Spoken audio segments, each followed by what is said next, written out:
নমস্কার বন্ধুরা, স্নেহা রেশিলো জীবন কথা চ্যানেলে আপনাদের অনেক স্বাগত। আশা করি আপনারা খুবই ভালো আছেন।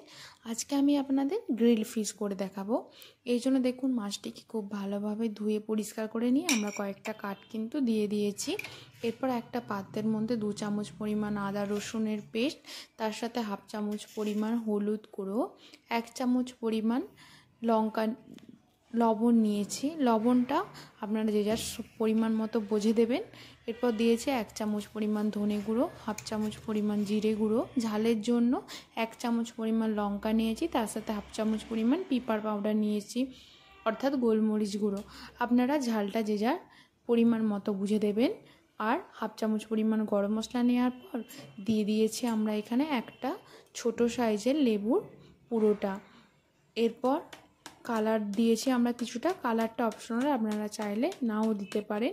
এরপর ওখানে 3 থেকে আমরা 4 চামচ পরিমাণ সর্ষের তেল দিয়ে খুব ভালোভাবে মশলাটিকে মেখে নিয়েছি।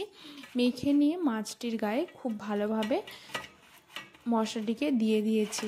এটা কিন্তু খুবই হালকা হাতে করতে হবে যাতে মাছটি না ভেঙে যায়। দেখুন, খুব ভালোভাবে কিন্তু আমরা মাছটিকে পুরোটি কাট দিয়ে নিয়েছিলাম। এরপর মাছটির গায়ে খুব ভালোভাবে মশলাটিকেও মিশিয়ে দিয়েছি। এরপর আমরা ওভেনটিকে 200 ডিগ্রি টেম্পারেচারে 10 মিনিটের জন্য আগে আমরা প্রিহিট করতে দিয়ে দিয়েছিলাম। এরপর আমরা দিয়ে দিয়েছি মাছটিকে 10 মিনিট পরে। 10 মিনিট পরে দেওয়ার পর আমরা 200 ডিগ্রি টেম্পারেচারে 40 মিনিটের জন্য এটাকে দিয়ে দিয়েছি গ্রিল করার জন্য। এরপর আপনাদের কিন্তু লাস্টের দিকে বলতে পারেন 10 মিনিট আগে সময়ে উপরটাতে আপনারা একটু ঘি ব্রাশ করে দিতে পারেন। উপর বা নিচেটাই দুটোটাই ঘি ব্রাশ করে দিতে পারেন। আমরা কিন্তু মাঝে মাঝে এটা ঘিটা ব্রাশ করতে থেকেছি। এতে করে খুব ভালোভাবে মাছটা একটা ফ্রাই হয়ে যায়। এর দেখুন, আমরা একদম লাস্টের দিকে 10 মিনিট আগে আবার উপরটাতে ঘি দিয়ে ব্রাশ করে নিয়েছি।